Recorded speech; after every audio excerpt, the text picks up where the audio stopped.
And we can say good evening to James Creedon, who's here with Media Watch. Good evening, James. Delano. We're starting out with one of our top stories here. That's the online reaction to France's new Prime Minister. That's right, Bernard Cazeneuve taking over for the remaining 5 months of the government's mandate from Manuel Valls. You can see a photo here from this afternoon's ceremony. Some people imagining that there might have been some bad blood between the two men, or that they might be rivals or whatnot. This is seen here from the good, the bad and the ugly, imagining relations between the two men. But actually that clashes quite a bit with what Manuel Valls said during the ceremony, saying, "You are my friend, even my brother." And that is rare in politics, so extremely Because warm Manuel Valls was the language. Interior Minister before he was Prime Minister as well. That's right. And I think Manuel Valls also said, you see, you have a habit now of taking over the jobs that I'm leaving, which I'm not sure would have been necessarily seen as a very nice thing to say. But anyway, Bernard Cazeneuve said last year, in fact, that me as Prime Minister, that doesn't exist. Completely unimaginable. So apparently he didn't see this one coming, but I guess a lot of people didn't see this particular denouement with Manuel Valls, allegedly at least, sort of very much encouraging François Hollande not to seek re-election, and then standing down in order to become a candidate himself for the primary. Some are rather unfairly pointing out that Bernard Cazeneuve is exactly the same age as Johnny Depp. And perhaps that's where the comparisons between those two men might end.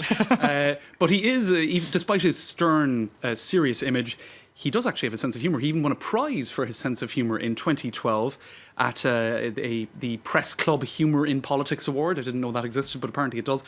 At the change of summertime to wintertime, when the clocks go back, he said, well, that's one hour less of Nicolas Sarkozy. This is when Sarkozy was still president. I guess it's sort of funny, but anyway. What else do we have? Lots of headlines. Really, I suppose, for the world's press, Bernard Cazeneuve is known as the man who was fighting terrorism as the Interior Minister. He was essentially the first public official to make public declarations. France, of course, has had a series of terror attacks in the last year and a half, and he is seen as having managed that quite competently. He figures quite highly in most opinion polls. Despite all of that, the National Front took advantage of this opportunity or this nomination to criticise him for his inaction in the face of Islamist terrorism. But a lot of people, like during the terror attacks, were calling for his head to roll. Say again, sorry? They were calling for his head to roll. That's right. After numerous terror attacks on French soil. Right. A lot of people saying the Interior Minister should take responsibility for this. But in fact, I think largely it is seen that he managed the situation relatively well, at least in the aftermath. Others saying that in what ensued, which was a state of emergency that was declared, that the Interior Ministry would have had a certain degree of responsibility for excessive strong-arm tactics by the police. Yeah. French policing has been criticised for some of its tactics, such as the use of flashballs, as this tweet points out. So some have criticised him for that. Others have said he's actually a more moderate voice when it comes to issues of integration, minorities, whatnot, than Manuel Valls, who is often criticised for certain strong arm or hard line declarations. And this tweet here is a quote from Manuel Valls in 2014 saying, French Muslims are an integral part of our national story. Given that there have been some politicians, such as Nicolas Sarkozy, who have said Islam and the French Republic are fundamentally incompatible. Yeah. So this is another discourse that you do hear by mainstream French politicians, not even far-right politicians. This shows that Bernard Cazeneuve has a more, I think, moderate and inclusive discourse indeed. Okay, next you're switching gears to pollution in Paris. We've seen that traffic has been limited for the second day in a row, and Parisians are getting grumpier. They certainly are. Lots of images circulating online showing the reasons for... Why? The metro is free. The metro is free, but I guess it's crowded because half of all commuters who commute by car now have to find alternatives, whether it be carpooling or public transport, which was even more packed than usual. So just to kind of explain to people who are unfamiliar with it, yesterday it was...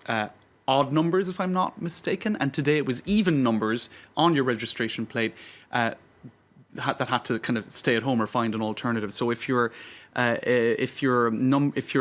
registration number ended in an odd number, you had to basically park your car and just leave it at home.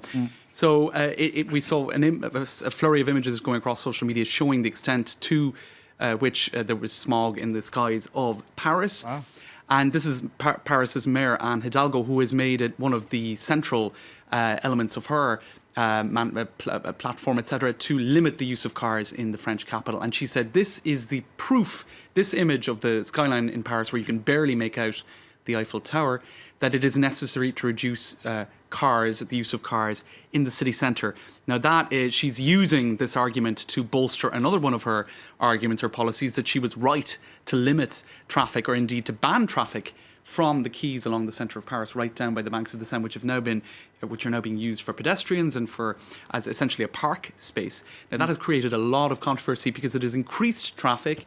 It has increased traffic jams and noise along other central axes which motorists have been forced to take. It has even, as some pointed out, slowed down the route that ambulances and the police officers have to take through much more crowded arteries. So it is quite a controversial policy, and the fact that she linked the smog in the skies of Paris to the fact that you have to reduce cars in the city centre. A lot of people on social media were criticising her for that, saying that that's a political argument, not actually a logical argument. Okay, James Creighton, we're going to have to leave it there. Thank you very much for that update. We're going to take a short break here on France 24. More news coming up. Stay with us.